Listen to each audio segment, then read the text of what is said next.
Well, good afternoon. I'm Peter Klein. I've gotten to meet some of you so far this week, but not all of you, so welcome. Glad you're here. Hope everyone's surviving so far. We're almost at the midway point and haven't seen any bodies drop from exhaustion yet, but by 2 o'clock, a few of you will. This session is called Hayek's Contributions to Economic Theory. And, the Economics of F.A. Hayek. I guess an old title was Hayek's Contributions to Economic Theory. But that's a good thing because what this session will focus on is Hayek's contributions to economic theory, oddly enough. So think of this as sort of an overview of Hayek's life and his scholarly contribution, where he fits in with Mises and with Austrian economics more broadly. So we're not going to go into a lot of very specific detail on particular aspects, say, of Hayek's business cycle theory, because, for example, you've been exposed to that already in Roger Garrison's lecture. But I want to kind of sort of give you, put that contribution in context along with Hayek's other contributions.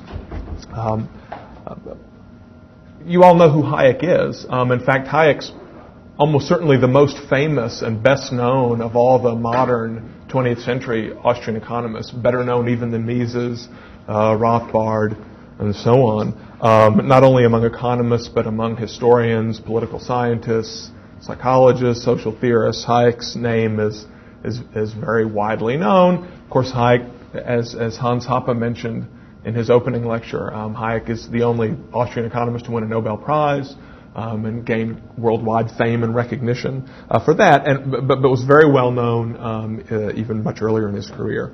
Hayek wrote a lot. He died in his 90s, and his writings span 7 decades and many, many, many pages. And a new edition of Hayek's writings is being published now, called The Collected Works of F.A. Hayek, published by the University of Chicago Press. And there will be 20 some odd volumes when all is said and done. And so far, just a few have come out. Hayek also was probably the most, he had a lot of popular recognition in the 1940s from his book, The Road to Serfdom, which not only was a bestseller particularly in the U.S., but also in the U.K. where it was first published, but it was also serialized in Reader's Digest. So Hayek's the only Austrian economist that I know of to be published in Reader's Digest. So it gives you guys something to aspire to. But he, at that time, became sort of internationally known. He was sort of the best known, most prominent opponent of socialism, communism, fascism, and would go on lecture tours and speak to the public and so on. Hayek was the founder of the Mont Pelerin Society in 1947, the first scholarly organization for sort of free market intellectuals, and sort of the forerunner in an important sense of all the institutes and think tanks that we have today, including the Mises Institute and IHS and public policy groups like Cato, etc. Mont Pelerin was the first organization sort of that kind. Mont Pelerin was not a policy group or even an educational organization the way that the Mises Institute is, but rather just an organization for academics, for free market intellectuals, where they could gather and meet with each other and exchange ideas and so on. We'll talk a little bit more later about Hayek's sort of strategy for social change and why he thought the Mont Pelerin approach was the right one. Hayek's work had a huge impact on the modern Austrian school, very influential among people today, many people today who consider themselves to be Austrian economists.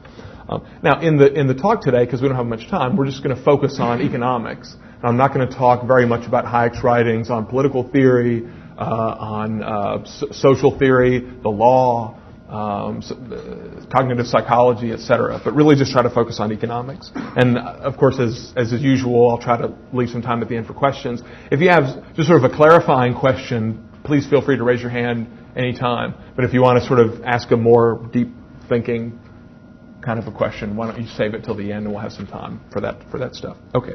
Let me begin with just a caveat that if you've read much of Hayek, you'll know what I mean. Hayek's not always easy to understand. Okay? He's not a particularly clear writer. Most of his writings are in English, but they read like they were written like he wrote them in German in his mind and then translated them into English on the page. Long sentences, big footnotes. It's tough. You sometimes have to struggle to find out exactly what Hayek means in a particular passage. And he describes himself in the same way. In his 1975 essay, Two Types of Mind, Hayek distinguishes between two types of thinkers, what he calls puzzlers or muddlers on the one hand, and what he calls masters of the subject on the other hand. And Hayek put himself in the former camp. He said he was never, he said, quote, I owed whatever worthwhile new ideas I ever had to not being able to remember what every competent specialist is supposed to have at his fingertips.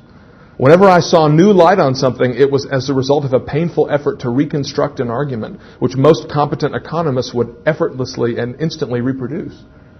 Okay, so Hayek had a sort of very idiosyncratic approach to economic problems, and in his own words, because he didn't really have a full grasp on the problem the way one might expect. So there's a big secondary literature interpreting Hayek.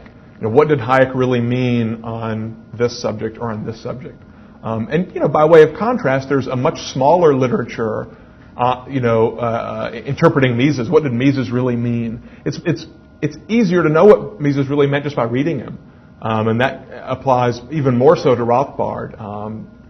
But there's dozens of journal articles published every year interpreting Hayek on this and trying to delve into Hayek's writings to find out what's beneath.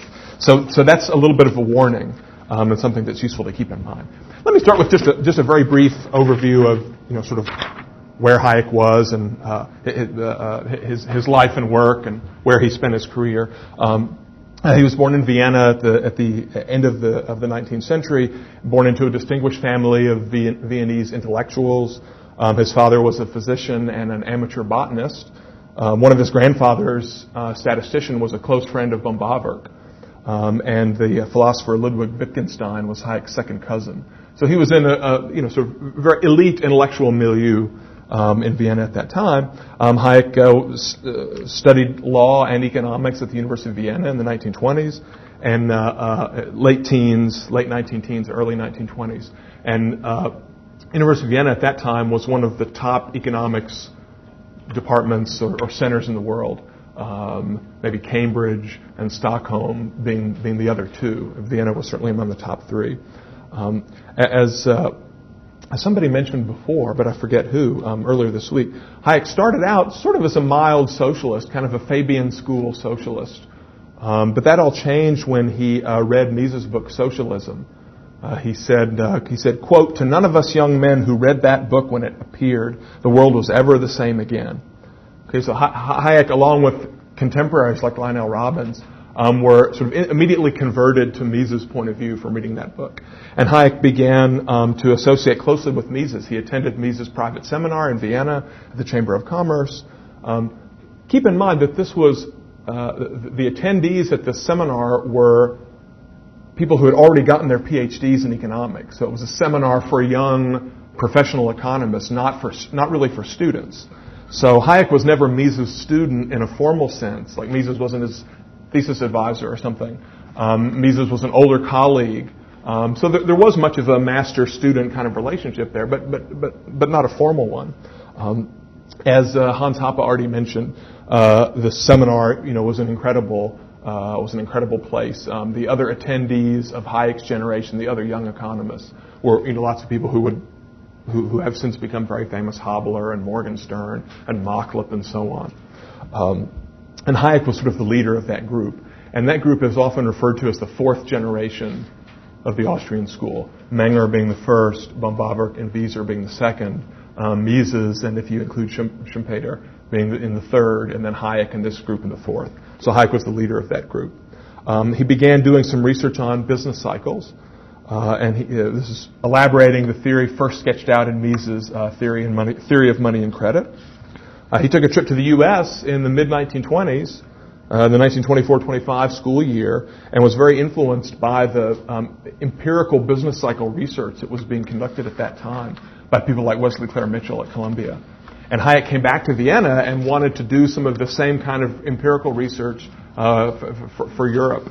And Mises created something called the Austrian Institute for Business Cycle Research, sort of the Austrian counterpart of like what NBER was at that time. And he put Hayek in place as the head of this institute. Hayek got invited to give some lectures on business cycles at the London School of Economics, and he made a favorable impression. And the people at LSE offered him a position, actually a chair called the Tooke Chair in Economics and Statistics, which was offered to Hayek in 1931 when he was 32 years old, which is very young to get a big fancy chair like the Tooke Chair of Economics and Statistics. So Hayek leaves Vienna and goes on to London, where he spent the 1930s and 1940s, most of the 1930s and 1940s. LSE was kind of an up-and-coming department at that time. Cambridge was the most prestigious economics group in the UK, but LSE was making a big splash. So among the faculty and graduate students and visitors, along with Hayek, were people like Robbins, J.R. Hicks, Arnold Plant, Kenneth Boulding, George Shackle, a lot of famous people who were famous or would later become famous. Ronald Coase was a graduate student hanging around there. Ludwig Lachmann was a student who worked with Hayek. And Hayek's business cycle theory really started to make a big splash. What became known as the Austrian business cycle theory, or the Mises-Hayek theory of the business cycle, gained a lot of acceptance. And in the early 1930s was regarded, I should say maybe by the early to mid-1930s, once the Depression was firmly entrenched, the Hayek theory, the Mises-Hayek theory, was regarded as the best explanation for what was going on. And when Keynes's general theory came out, when it first came out, it was a challenge to Hayek's theory. So Hayek and Keynes were, in the English-speaking world, were the two principal rivals, with two rival explanations for what was going on, what had caused the crash, and what was responsible for the Depression. So this monetary theory became very widely known within the English-speaking world. Hayek also contributed to the socialist calculation debate during this period that was inaugurated by Mises' 1920 book, a 1920 article and 1922 book on socialism. Some of the socialist opponents had responded with clarifications and reformulations of their arguments. And Hayek collected a lot of these, the most important papers, in a book called Collectivist Economic Planning that he edited and was published in 1935. Let's talk a little bit more about Hayek and Keynes. Hayek and Keynes had an exchange in the Economic Journal about Keynes's treatise on money. Hayek had written a critical review of the treatise on money, and Keynes wrote a rejoinder, and Hayek wrote a reply to that, and so on. So as I mentioned before, at that time, Hayek was regarded as the principal rival of Keynes. And so when Keynes came out with his general theory, and it, as all of you know, began to sort of sweep the profession, Hayek's theory was the primary one that Keynes had to overcome, had to do battle with. One of the great mysteries in the history of economic thought is why Hayek sort of lay down and didn't really attack the general theory the way he had attacked the treatise on money. And there's a lot of sort of counterfactual speculation. People wonder, well, what if Hayek had written a devastating review of Keynes's general theory when it first came out in 1936, maybe the world could have been spared the Keynesian revolution. But Hayek didn't do this. Hayek really didn't say very much about the general theory at all, and it's sort of a mystery. People have tried to figure out what could explain Hayek's behavior. And I should mention there's an article that's just come out in the last 6 months, and I'm forgetting the exact citation, in the Journal History of Political Economy. It's called "Why Didn't Hayek Respond to Keynes's General Theory?" It's some sort of a reinterpretation of this evidence. I'll look up the citation if anybody wants to know. But it's in the most recent, or the next to most recent issue of Hope, H-O-P-E. There's a couple different classes of explanations, maybe why Hayek didn't take on Keynes at this time. We can think of personal reasons, what we might call personal reasons, professional reasons, and or political reasons, and maybe sort of strategic reasons. First, the personal reasons. Keynes was a charmer. much like, I don't know, Bill Clinton, Keynes could sort of charm anyone who's in the room. He was a legendary debater and rhetorician. Actually, maybe a better example might be someone like Milton Friedman. Even Friedman's strongest opponents will say you don't ever want to get in a debate with him because he'll always win. Extremely skilled debater. Keynes was like that. Hayek also had a very warm personal relationship with Keynes. They were friends. When the faculty of LSE had to abandon their campus in London during the German Blitz in 1941, Keynes arranged for Hayek to stay at his house in Cambridge. So they were pretty close friends, and maybe Hayek didn't feel comfortable attacking Keynes directly. Of course, the general theory, as you know if you've read it, it's not written as an attack on Hayek per se. Hayek is barely mentioned in the general theory at all. So Keynes was his friend, and Hayek's own style comes into play here too. Hayek was, he was a little bit more laid back, shall we say. Hayek did not like to have a direct confrontation with opponents, although he did, write some very strong things about views that he thought were wrong. Hayek didn't like to directly confront his friends and close colleagues. Unlike Mises, for example, who had a reputation for, Mises would say to your face, that he thought you were a complete idiot. There was this famous, there's a famous incident at an early Mont Pelerin society where Mises got up and stormed out of the room because they were talking about the progressive income taxation. This is for free market intellectuals, and Mises, according to legend, at one point got up and said, "You're all a bunch of socialists," and stormed out of the room. And to some people who were there, like Milton Friedman, that incident has stuck in Friedman's mind all these years. I was at the Mont Pelerin Society meeting in 1992, where Friedman made a big speech about Hayek and how he liked Hayek but didn't like Mises because Mises was intolerant. Friedman said, well, Hayek was very tolerant, and so he was a much better guy, but I never did like Mises because he was so intolerant. And I thought, man, you're still smarting all these years later after that incident. Anyway, but so Hayek's his style made him a little bit reluctant. He also has said himself that at that point in his career, he was tired of controversies. He'd already had a bunch of debates with different schools of thought. He'd been arguing with Keynes on the Treatise of Money and arguing with the socialists in the socialist calculation debate. He just didn't want to do it anymore. So those are personal reasons.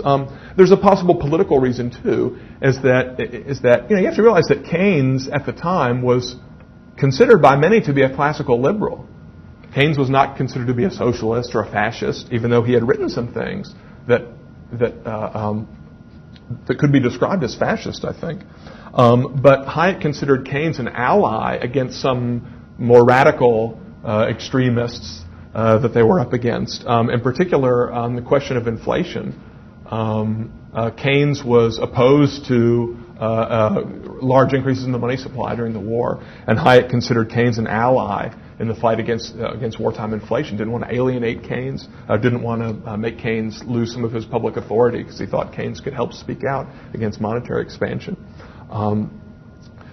So possible political reasons. There are strategic reasons as well, and this is maybe the most important one, is that if you've studied Keynes, you know that Keynes was always changing his mind. Right? What Keynes wrote in the Treatise on Money is absolutely nothing like what he wrote in the General Theory. So Keynes was always sort of going back and refuting himself, and Hayek thought there was no point in working out a detailed refutation of the General Theory because probably in 2 or 3 years, Keynes would come out with some new idea, and just the General Theory would be forgotten. And so Hayek thought that a better program was, instead of working on sort of a critical refutation, was to continue to develop his own positive theory in a stronger fashion, so that it would sort of stand immune to attacks. And Hayek began to work on an extensive elaboration of Austrian capital theory. It was planned as a 2-volume work. One theory, part 1 would be theory, and part 2 would be applications.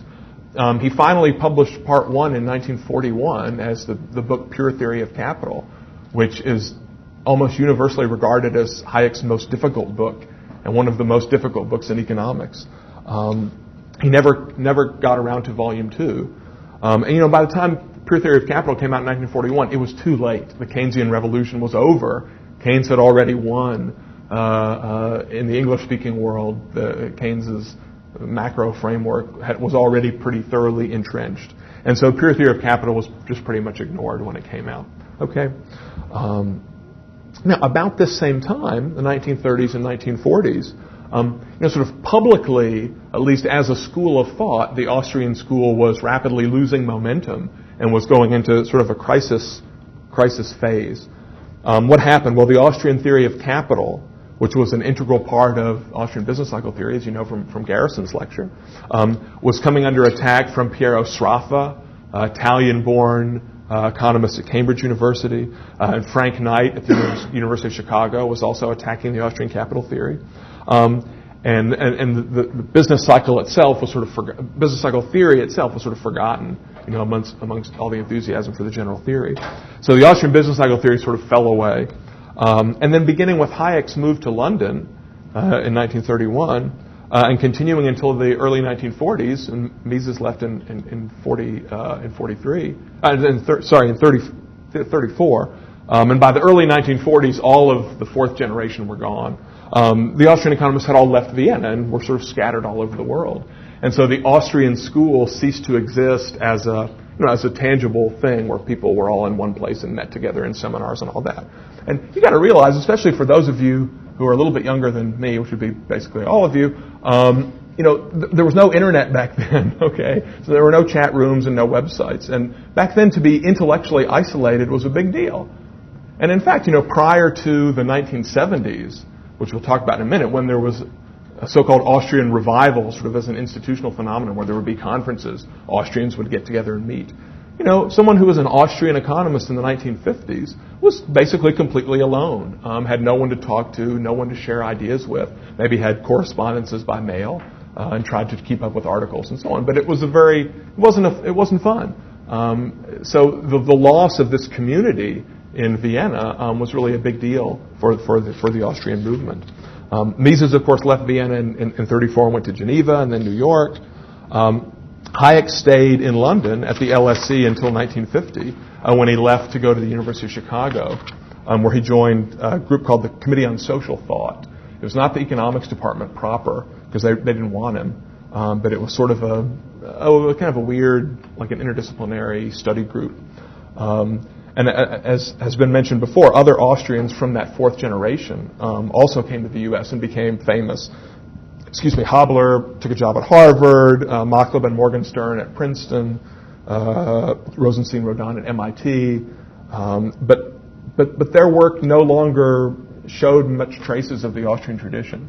Okay, the work done by those members of the fourth generation after they came to the U.S. is not really Austrian in any sense. Now, I should mention that if you read Joe Salerno's article, The Place of Mises' Human Action in the History of Economic Thought, which I highly recommend, Joe has sort of a reinterpretation of the history of the Austrian school, where Joe claims that it wasn't so much the supporting institutions, the loss of the Austrian school as a place in Vienna in the 1930s and 1940s, that was responsible for the decline of the Austrian school during this period. The roots really lay much deeper in sort of the theory itself. In Joe's interpretation, Austrian economics, the core of it, Austrian price theory, had already peaked by about 1920, and the Austrian school was already sort of in decline in the 20s and 30s, even though the business cycle theory was very strong. And we'll come back to that at the end a little bit when we talk about the Austrian revival. Okay, so Hayek leaves London and goes to Chicago, where he stayed for about a decade. One thing that's interesting about Hayek is how throughout his career, he's one of these guys who was always in the right place at the right time. First he was in Vienna with as sort of the great center of learning for economics. Then he was at the LSE, which was one of the great economics departments of his time. And then in the 50s, he's in Chicago, which in the 50s was one of the best places to study economics in the world. So there you had Friedman and George Stigler and young Gary Becker. Frank Knight was still there, and so on. So this is the Chicago school in its glory days, and Hayek was sort of a part of that. he knew all those guys and attended their workshops and so on, but he wasn't a member of that department. He was in another department. And as Hans mentioned in his opening lecture, Hayek's salary was not paid by the university, but was paid by a private foundation. And he ended up, when he left Chicago in 1960 to go back to Europe, one of the reasons was because he wanted to retire from Chicago and the university would not offer him a pension. So he took an emeritus type of position at University of Freiburg where he could get a pension.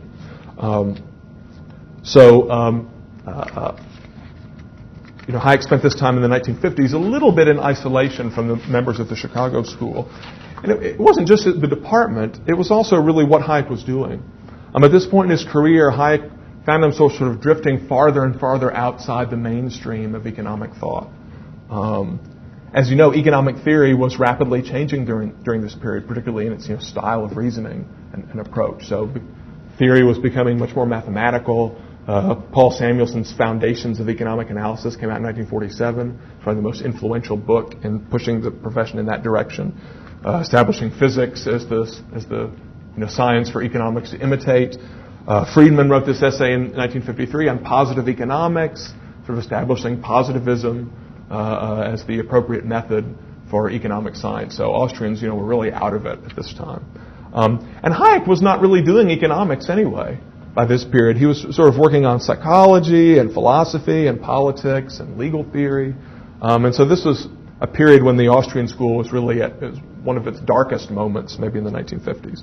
And Hayek himself says about himself at this stage in his career, he says, quote, "I had become somewhat stale as an economist and felt much out of sympathy with the direction in which economics was developing.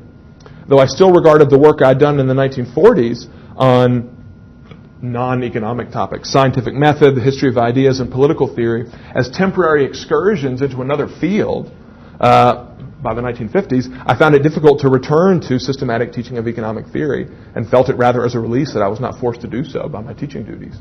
So Hayek wasn't teaching economics courses at this time either. He was teaching political theory and legal theory and so on. Okay. Now, of course, it's true that in the 50s and 60s, some of the most important works in modern Austrian economics were published. Man, Economy, and State, 1962. America's Great Depression, 1963. What Has Government Done to Our Money, 1963. So Rothbard's most important theoretical works came out during this sort of dark period for the Austrian school as an organized movement. Kirzner's essay on capital came out in 1966, and his book Competition and Entrepreneurship in 1973, both very influential. But again, there was no organized Austrian movement at this time. No journals, no Austrian journals, no Austrian conferences, no Austrian seminars, no organizations. So at least publicly or institutionally, the Austrian school was pretty much dead. Then, miraculously, Hayek gets the Nobel Prize. And when the Nobel Prize announcement was made, of course, Hayek shared it with Gunnar Myrdal, the socialist Swede. But still, the reaction of most economists, professional economists, to the announcement was, Friedrich who? Most of them had never heard of Hayek. Nobody knew who he was. Nobody knew that he was still alive. And so, all of a sudden, winning the Nobel Prize is a big deal. People start to wonder, well, who is this guy? What did he do? And why did he get a Nobel Prize? And so, interest in the Austrian school was suddenly and unexpectedly revived in 1974. Now, it should be noted that what people sometimes refer to as the, quote, Austrian revival was already underway at that time. There was a famous conference earlier in 1974. The Nobel Prizes are announced in the fall. Earlier that same year, there was this famous conference in South Royalton, Vermont, where Rothbard and Kirzner and Ludwig Lachmann were sort of the three main speakers. And all these old graybeards that you see walking around here, like Salerno, Garrison, they were teenagers or young graduate students in their early 20s who were all attendees at this conference. Sort of like the kind of thing we're doing this week, but on a much smaller scale, and the first time it had been done since Old Vienna. And so that's usually considered the start of the Austrian revival, the South Royalton Conference. So that had already started by the time the Nobel Prize was announced. But the Nobel Prize was a tremendous shot in the arm for these young scholars who were beginning to develop Austrian ideas, or redevelop Austrian ideas. Now, I just want to say as a footnote that again, I mentioned Joe Salerno's piece on human action in the the place of human action in the history of economic thought. Joe argues that we really shouldn't date the Austrian revival beginning in 1974. That was when it sort of first became an organized movement. But intellectually, it should be dated either in 1949 with the publication of Human Action that reestablished and revived and restored Austrian price theory to its proper place. And also in the 1960s when these books by Rothbard came out. Because as Salerno points out, all the attendees at that conference in 74 had all become interested in Austrian economics from reading Man, Economy, and State and What Has Government Done to Our Money and America's Great Depression. So they were all thoroughgoing Rothbardians who had been introduced to the Austrian school by reading Rothbard's books from the 1960s. So anyway, so Hayek gets the Nobel Prize. People start to learn more about the Austrian school. Hayek's books get republished and his writings get taught to new generations and so on. And Hayek himself began appearing at some of these conferences, like the early IHS conferences in the 1970s in California. Hayek would come and speak. And he continued to write, producing his last book, The Fatal Conceit, in 1988 when he was 89 years old. He died in 1992 in Freiburg, Germany, which is where he had lived since he left Chicago in 1962. Okay, well, what can we say about Hayek's economics as sort of core contributions? Well, let's start by talking a little bit about a business cycle theory. Okay. This is widely recognized both inside and outside the Austrian school. Actually, I should insert a caveat there. As sort of Hayek's most important contribution. Now, the caveat is that in the 1980s, some younger Austrian economists became very influenced by other aspects of Hayek's thinking. And Hayek's business cycle writings were a little bit neglected in some Austrian circles. But among serious economists, Hayek's business cycle writings are considered to be his most enduring contribution, not the stuff on knowledge and all that, which we'll talk about in just a minute. What did Hayek do? Well, you've already had a fairly systematic treatment of the theory in Garrison's lecture, and I urge you to read his book, Time and Money, if you want a thorough exposition of the Hayekian business cycle theory. But just very briefly, to summarize, it's built on Mises' theory of money and credit, and the theory shows how fluctuations in economy-wide output, the macro fluctuations characterizing the business cycle, are related to distortions in the economy's capital structure, related to the time structure of production. So capital and time are the key elements. And Hayek emphasizes that production takes place through time, right? And there's a structure of production. Factors of production have to be committed in the present for projects that will only bear fruit in the future. And Hayek uses his famous triangles, Hayekian triangles, to elaborate and to expound this point. But the problem is that capital goods are not identical. Capital is not homogeneous. Capital goods are heterogeneous. And as capital goods are used in a particular production process, they become increasingly specific to that process. They cannot be easily redeployed to alternative uses. Okay, so in the Hayekian formulation, the central macroeconomic problem in an economy, in a modern economy with a capital structure, is a problem of intertemporal coordination. How do you get the time structure of capital to line up with consumer demands for goods and services, which will only be realized in the future after the capital goods have been committed to particular uses? Okay. In his book Prices and Production in 1931, and in Monetary Theory and the Trade Cycle in 1933, Hayek showed how monetary distortions, monetary injections, by reducing the rate of interest below what Mises called its natural rate, distort the economy's intertemporal capital structure and lead to malinvestment. Okay. And by the way, modern macro theories, both new Keynesian and new classical, rational expectations, whatever, are almost all ignore the kind of intertemporal capital problems that were interesting to Hayek. Right? Hayek's theory is not essentially an aggregate theory. You can't look at just the money supply, right, or the total quantity of capital in the economy. It's a much more microeconomic kind of explanation. So while modern theories, look at, say, the effects of the total money supply on the price level or on aggregate investment or aggregate output, right? The Austrian theory looks at the composition of investment among different investment projects with different time horizons. Okay, so in monetary theory, the Austrian approach focuses on the way in which money or credit enters the economy. Okay, and in Philippe Nataf's class, in lecture in banking, the role of banks in this process was discussed. Right, so in Hayek's framework, investments in some stages of production are malinvestments if they're due to interest rate reductions that are caused by increases in the money supply or increases in credit that are not associated with changes in consumers' time preferences. Okay, this reduction in interest rates caused by credit expansion distorts investment resources toward more capital-intensive projects. Right? When the interest rate falls, it's not the case that entrepreneurs in all activities will want to increase investment by the same amount. Right? If you're building, if you're building a factory that will take 10 years to be some kind of project machinery that will take 10 years to produce, or a mine, or some kind of very long-term operation, then a reduction in the interest rate means a lot. It very much reduces the cost of engaging in that activity.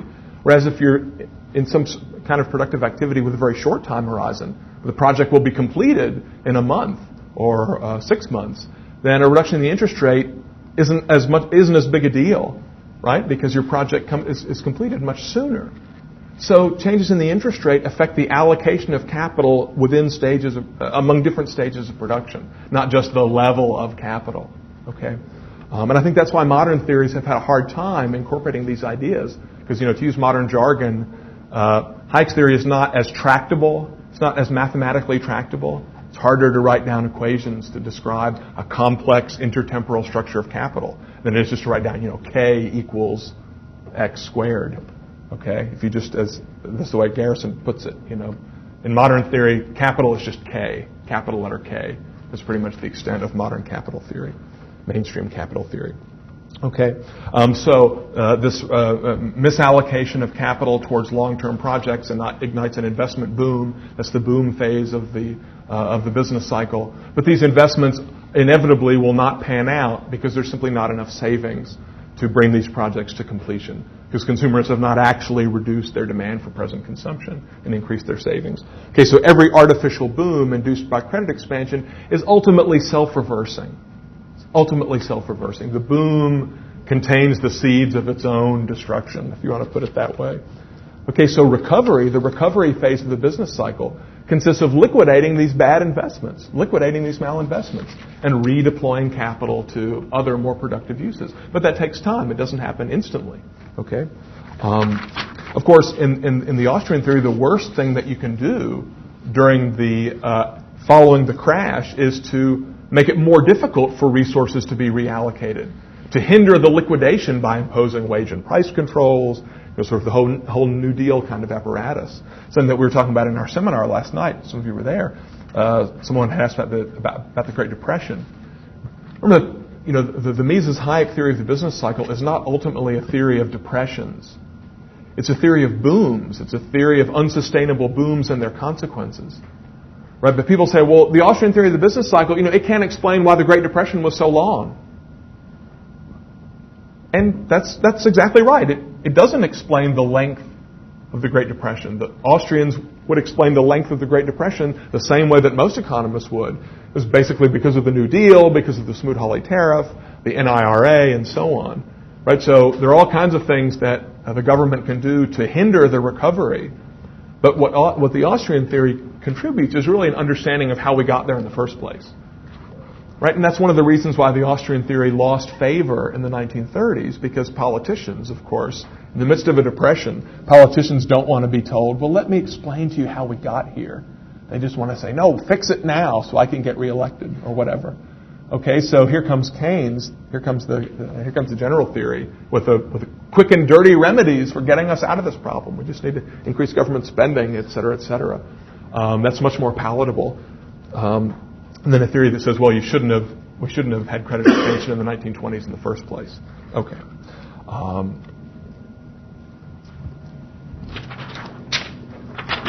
Another area in which Hayek is well known is his writings in what we might call knowledge, prices, and competition as a discovery procedure, to use Hayek's own phrase. This contribution has also been widely influential, but is quite a bit more controversial than his contributions in business cycle theory. Okay. First, the economic problem. In his influential essays, Economics and Knowledge, 1937, and The Use of Knowledge in Society, 1945, Hayek argues that the central economic problem is not, as it's commonly expressed in the intro textbook, how to allocate scarce resources toward competing ends, but rather the problem of how to, it's really a problem of knowledge, how to make use of the knowledge that exists in an economy. Let me show you his quotation from Use of Knowledge in Society. Hayek says, the economic problem of society is not merely a problem of how to allocate given resources, if given is taken to mean given to a single mind, which deliberately solves the problem set by these data. It is rather a problem of how to secure the best use of resources known to any of the members of society for ends whose relative importance only those individuals know. Or to put it briefly, it is a problem of the utilization of knowledge not given to anyone in its totality. Okay, so as Hayek understands the problem, knowledge in the economy, the knowledge that's necessary to conduct economic affairs, is widely dispersed. It's scattered throughout the economy. And sort of the central problem of economic organization is how to design a system that will incorporate this knowledge, that will encourage people to make use of this knowledge, that will allow this knowledge to be communicated, and so on. Let's talk about how he thinks all that would work and what that has to do with the market system. Now, in Hayek's contention, a lot of the knowledge that's necessary for making an economy work is not what we might call scientific or technical knowledge, explicit knowledge that can be written down in a book or in a set of technical blueprints or something like that, but rather what Hayek calls tacit knowledge. Or this is not original with Hayek. He borrows this from the philosopher Michael Polanyi. The idea that a lot of knowledge is idiosyncratic, widely dispersed, intuitive, not explicit. So think of tacit knowledge as the antonym for explicit knowledge. So explicit knowledge is anything that you can write down on a piece of paper or you can explain as a recipe. Whereas tacit knowledge is knowledge that you have but you can't really articulate and it's difficult to communicate to someone else. I'm sorry? Such as how to breathe. Yeah, okay, how to breathe. A classic example people use is something like how to ride a bicycle. Same thing. Most of you, probably all of you know how to ride a bicycle. But, imagine there was someone, you're talking to someone in a chat room or something, someone who's never ridden a bicycle before, and you have to write down a formula, explaining to them how you ride. Well, grab the handlebars and put your leg over and all this. But the idea is that there's more to riding a bicycle than just that. There's a lot of subtle things, how to shift your weight and what to do to turn this way or that way that you can't write down. You just know it. You learn it from experience, but that's the only way you can learn it. There's the old joke, can you write down a recipe for how to make a sculpture of a horse? And the answer is, yeah, you should start with a big block of granite about this big, and you take a chisel and a hammer, and you remove all the granite that doesn't look like a horse. What you're left with is a horse. That's kind of a David Gordon joke. But, anyway, so Hayek says, look, that kind of knowledge is important, but that knowledge cannot be easily communicated through, writing letters or surveys or whatever. This is the crux of Hayek's understanding of why central planning doesn't work. Right? Hayek's interpretation of the socialist calculation debate states that the reason that the central planners cannot allocate resources efficiently in an economy because there's no way for central planners to possess all the necessary tacit knowledge.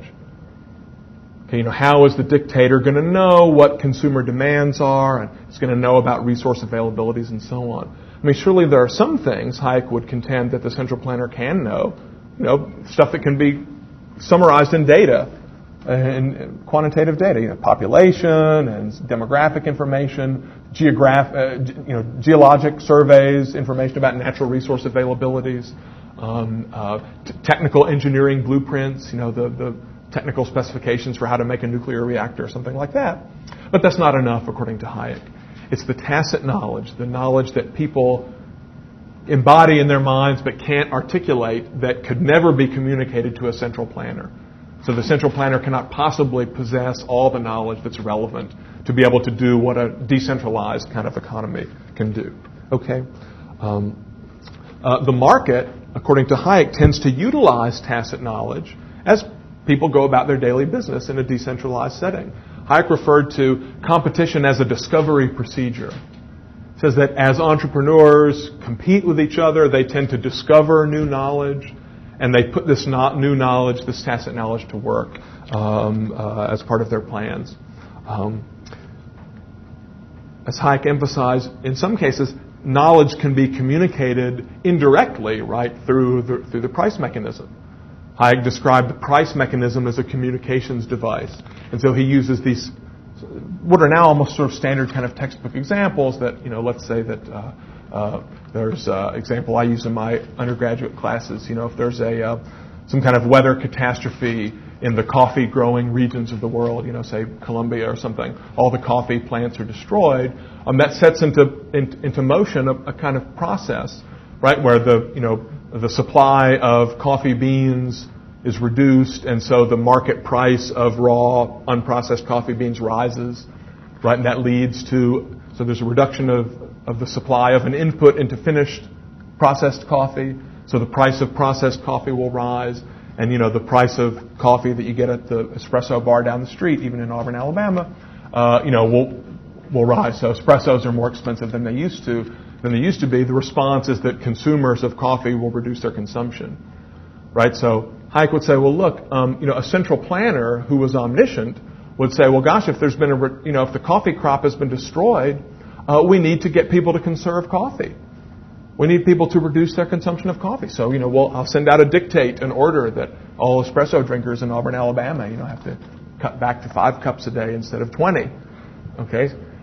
But even in the absence of a central planner, of a dictator, that's precisely what happens anyway through the price system, right?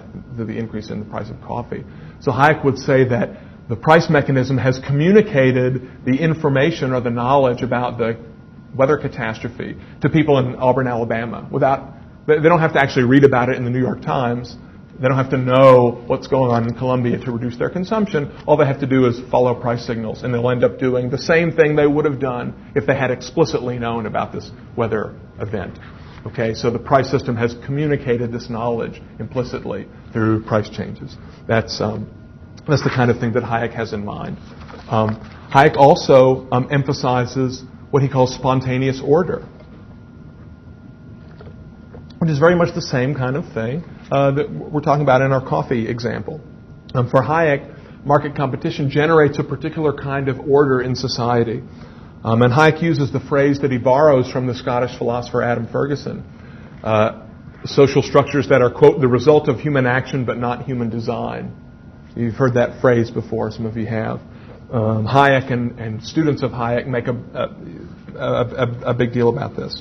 That the market system, a lot of forms of social organization have an order to them that's not designed or planned by a socialist dictator, but rather emerges spontaneously through the free interactions of people. So society is a form of spontaneous order. The market system is characterized by spontaneous order. Now, in Hayek's thinking, Hayek emphasizes spontaneous order because what he perceives to be the alternative is top-down central planning, right? Which obviously is not feasible and obviously is not desirable. But now there's some controversy recently that has developed recently over the use of the concept of spontaneous order. And I think it's useful to distinguish between what we might call a weak form of spontaneous order or the spontaneous order doctrine and a strong form.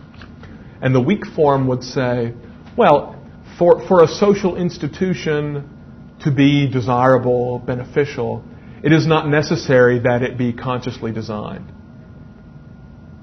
Okay, so we can say the market system is great even though nobody designed it from the top down. Okay, a stronger form of the statement would say something like, to be desirable or beneficial, social structures must not be designed ever. Okay, they must be spontaneous, that any attempt to design them or plan them out would lead to what Hayek calls constructivism, the belief that we can remake society any way we want. And any attempt to rationally plan parts of society is a mistake. Right? In the weaker form, it's okay if people want to get together in a room and plan out how they want to have a market. That's fine. It just isn't necessary that they do that, but they may do that if they wish. And I'll touch on, we just have a few minutes left and then we'll stop for some discussion. I'll touch on this debate about sort of rationality, the role of rationality in conscious planning in society. Okay, well, what about sort of Hayek and the Austrian school? Where does Hayek fit in? Is Hayek an Austrian economist? Now that seems like a silly question to ask. But there's been some controversy on this point, and Hayek himself is reluctant to characterize himself as an Austrian economist. As Hoppe mentioned in his opening talk, it might be useful to think of sort of a main branch of the Austrian school and various side branches. And I think Hayek would definitely, if Hayek accepted that characterization, he would definitely consider himself to be a side brancher and not a main brancher. So there's been a lot of discussion about whether Hayek's contributions, should be regarded as an integral part of Austrian economics, or whether it's more sort of an idiosyncratic, personal contribution that shares a lot with the Austrian school, but is separate from it. And I just want to mention, just as an aside, that as Hayek has been reevaluated in the last 5 or 10 years by a lot of people at this conference, there's been criticism from other scholars who say that this is Hayek bashing. Okay, that people are have to denounce Hayek and try to elevate Mises by denouncing Hayek. It's not Hayek bashing. Okay, this is an attempt to clarify and understand what different scholars meant and how different contributions relate to each other. So saying that someone is on the side branch or that someone's contribution is distinct from this other contribution is not to denigrate that contribution. It's just to try to understand it better, okay? So let's not have any accusations of Hayek bashing at this conference, okay? But a lot of observers say that Hayek started out sort of more as a follower of Mises and then later broke away, that he became more influenced by his good friend Karl Popper certainly in the area of economic method. In Salerno's reformulation, which I think is very interesting, of the history of the Austrian school, very early on there was a tension, even in the second generation, between Böhm-Bawerk and Wieser, that Böhm-Bawerk was more a direct follower of Menger, and that Wieser's contribution was a mix of Menger's ideas and some ideas of the other marginalists, particularly Walras. And Wieser's most, in the third generation, Joseph Schumpeter, who was a little bit older than Mises and much more famous, much better known than Mises, was very much a Walrasian in issues of price theory in microeconomics, was a thoroughgoing Walrasian. And it can be argued that Hayek's generation, the fourth generation, was very heavily influenced by Schumpeter.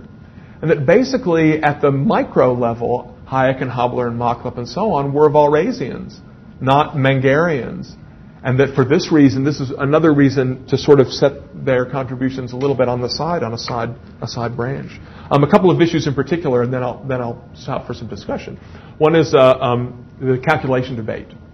Okay, the conventional history of the socialist calculation debate of the 20s and 30s, as you would find it in a college textbook, say in the 1950s or 60s, and as in fact you do find it in Schumpeter's Capitalism, Socialism, and Democracy in 1942, says that Mises started out by claiming that socialism was impossible, and that socialist writers responded by saying, "Well, no, of course it's possible, because you can count equations and so on. You can write down a system of equations and solve it, and rationally allocate resources under socialism." Then, in the conventional account, Hayek and Lionel Robbins came back and said, well, okay, yeah, we see your point. It's not impossible in theory, but it's basically impossible in practice because of the knowledge problem. You could never have enough information to write down those equations and solve them. You couldn't have a fast enough computer to do it, and the dictator would simply not be able to possess the necessary tacit knowledge. So socialism may not be impossible, but it's impractical. Okay, and that's just as bad. In the 1980s, there was a new revisionist Austrian view, most prominently outlined in Don Lavoie's book, Rivalry and Central Planning, which was published in 1985, claiming that no, Mises and Hayek were really saying the same thing. That Hayek's view was not a retreat from Mises, but rather just sort of an elaboration of something that Mises was thinking all along. And Israel Kirzner's 1988 article, the title of which I forget, but it's in Volume 2 of the Review of Austrian Economics, makes the same claim that Mises and Hayek are essentially saying the same thing. Then in the 1990s, there was a counter-revisionist Austrian view introduced in Joe Salerno's 1990 article, Ludwig von Mises as Social Rationalist, and then elaborated in his 93 piece called Mises and Hayek Dehomogenized, a piece that's garnered the most controversy. Said that no, in fact, the earlier guys were right. Hayek was saying something different from Mises. Mises was not talking about the impracticality of socialism, and Mises was not concerned with the knowledge problem at all. That the calculation problem emphasized by Mises and the knowledge problem emphasized by Hayek are two completely different problems. They may both be relevant, but they're separate problems. Okay, and so recently there exists what we might call a dehomogenization debate, with some people on one side arguing that Mises and Hayek are really saying very different things. By the way, the title, this is a play on a famous article in the History of Economic Thought called Menger, Walras, and Jevons Dehomogenized, arguing that the three founders of marginalism really had very different approaches. And so Joe borrowed the same title to dehomogenize Mises and Hayek. Again, not to denigrate either contribution relative to the other, but just to separate them. And there's been quite a lot of controversy within the Austrian school. Some people are very uncomfortable with this attempt to dehomogenize, and some people think that it's necessary to better understand what each thinker was actually saying. Okay? And I can refer you to some literature if you want to follow up on the dehomogenization debate and see where you stand. But since it's already, it's like 7 or 8 minutes till, we stop at 2, right? So why don't I just stop here and see if there's any general questions or discussion, arguments, complaints, screaming. Yes? Hayek a libertarian? Was Hayek a libertarian? Hayek certainly would not classify himself as a libertarian, would not have. He sometimes described himself as like a classical liberal, or maybe like an old Whig. But Hayek was certainly not an anarcho-capitalist, not a pure libertarian by any means. Hayek supported any number of interventionist measures. Hayek was basically for a more, a less statist kind of sort of social democracy. Hayek was in favor of the British welfare state. Just he thought in some directions it went too far to extremes. So he didn't favor price and wage controls, but he favored the welfare apparatus, guaranteed minimum income, social insurance, social security, that kind of stuff. How can he say that? Yeah. If you look at, there are a lot of places to find this. One of the most interesting places is in an autobiographical book called Hayek on Hayek. It was published as part of it's like a companion to the collected work series. It's a combination of fragments of an autobiography that Hayek was hoping to write someday, and some transcripts from interviews. There's a very revealing interview where in the 1940s, it was Hayek debating two American left-wingers on the radio, and they were trying to really put, do you economists, really believe that we should just let prices be whatever they are? Do you really oppose rent control? And Hayek would say, well, no, a little rent control is okay, or a little bit of the welfare state is okay. No, I'm not saying that. I'm not some kind of right-wing extremist. But also, if you look at the Constitution of Liberty in 1960, Hayek's book on political theory, there are a lot of concessions to the welfare state. I think Hoppe has an article from maybe 4 or 5 years ago in the old RAE on something about Hayek's interventionist views. Does anybody remember this citation? Alex? Is a critique of Hayek's Constitution of Liberty. Yeah, critique of Constitution of Liberty, that may be it. Actually, when Constitution, in the early days of the organized libertarian movement, if you look at the old Journal of Libertarian Studies from the 1970s, late 70s, early 80s, there are a lot of pieces attacking Hayek's Constitution of Liberty. Sean? How did he justify being... I know I hesitate to say a libertarian because obviously he didn't think of himself as such, but how does he justify defending one point Yeah. of the libertarian view without Okay. defending all of it. That's How did he balance yeah. that? I don't have there's no easy way to answer that briefly, so I'm just going to refer you to just look at his own writings on this subject to see how he thinks he can reconcile support for a limited welfare state with other parts of, sort of the Austrian program. But let's see, I guess, yeah. Go ahead. I was just going to say, I feel more comfortable talking about Hayek's economics than going in that direction, because it'd take another hour to go through that. Quick question. A quote from The Fatal Conceit. He stated that Adam Smith nevertheless remains the butt of jokes, even among economists, many of whom have not yet discovered that the analysis of self-ordering processes must be the chief task of any science of the market order. Is there any research out there that's even touching spontaneous order from the standpoint of, physical law? Oh yeah. There's a huge literature, especially within the last 10 years. When people in physics and computer science started to get interested in chaos theory and artificial intelligence, self-organizing systems, and AI, there's a huge literature by Austrians and quasi-Austrians trying to incorporate Hayek's views. Look at the Hayek L mailing list maintained by Greg Ransom. I think even if you're not a subscriber to that list, you can browse the archives, and there's lots of references. Look at Greg Ransom's Hayek Scholars page. There's a link to it from the Mises Institute site. Has links to all the relevant literature, but there has been a lot of research on that. Some people would argue there's been a little too much research on that, that's tended to overshadow attention to Hayek's other views. People don't seem to care about business cycles anymore. They just care about what might be considered trendier sorts of things like self-organizing systems. But yes, certainly it hasn't been ignored. Okay. Yes, sir. On Hayek being an Austrian or not being an Austrian, do you have any idea what he ever said something about praxeology? Yeah, Hayek never wrote an explicit, methodological treatise. He has some discussion of methodology in various places, like in his book, The Counter-Revolution of Science, which I think is a really excellent book. And I think Rothbard said he thought that was Hayek's last good book. Hayek's books after that were pretty bad. But Hayek was not an explicit follower of praxeology. He was much more influenced by Popper in this regard.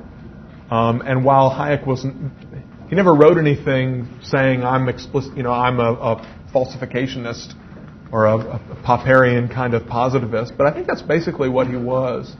And it's an open question to what extent that represented a turning away from views he had previously held, or whether even from the beginning he was not really a thoroughgoing praxeologist. Again, this comes back to the issue of whether Hayek and the members of his generation were Walrasians, which they had picked up from Schumpeter. And that there's a lot of, even in Hayek's very early writing, stuff that sounds very neoclassical, very Walrasian, and doesn't sound Mengerian at all, certainly not Misesian, in the style of reasoning. Philip, do you want to? On that point, it seems to me that Mises developed his praxeological method or views quite late, in 1928 and the 1930s. Yeah. And at one point in notes on the collection, he said it took a long time for him to make up his mind. So it seems to me that in the 20s, Mises had not made his own mind on that point. Yeah. So one Hayek could have been unanimous to that. Right. With Hayek and Mises at the time were interested first by the business cycle problems and also by the That's right. calculation of all. Yeah. So this is something that came in the 30s, and then Hayek had a long altitude, and it's not very clear. Yeah, I think this is. It's a very good point. At the end, I asked Hayek that, and he told me I am a disciple of Mises. So he was clear on that. And may I would like to make a last comment. Yeah, please. On Mises, and he was intolerant. Hayek first said he was in close connection with Mises. He denied that Hayek was intolerant. Yes. Principle, very tolerant party. But I asked somebody else by the name of Larry Moss. Yeah. He was a student of Mises. And he said I was never more tolerant than Mises in the classroom. Yeah, all those who were Mises' colleagues, disciples, students from Mises' seminar in Vienna and in New York say that he was an incredibly warm person, always encouraged even the smallest spark that he saw in any of his students. And I think, Look, he lost his temper one or two times, but it's a complete canard. I agree with you. And actually, just to make a follow-up on this point about methodology, the only better stop is that Philippe is exactly right that people weren't. Look, at this time, Hayek and Mises didn't consider themselves non-mainstream. In the 19-teens, 1920s, 1930s, what they were doing was just basically economics. Back at that time, there wasn't such a thing as Austrian economics. Except, that was a derogatory term applied by the German historical school to Menger and Menger's immediate followers. But Mises and Hayek just thought they were economists doing economics, and it wasn't necessary to sit down and map out a theory, an account of praxeology explaining how it differed. Even Mises' writings in the 20s and 30s on economic method, Mises didn't think what he was saying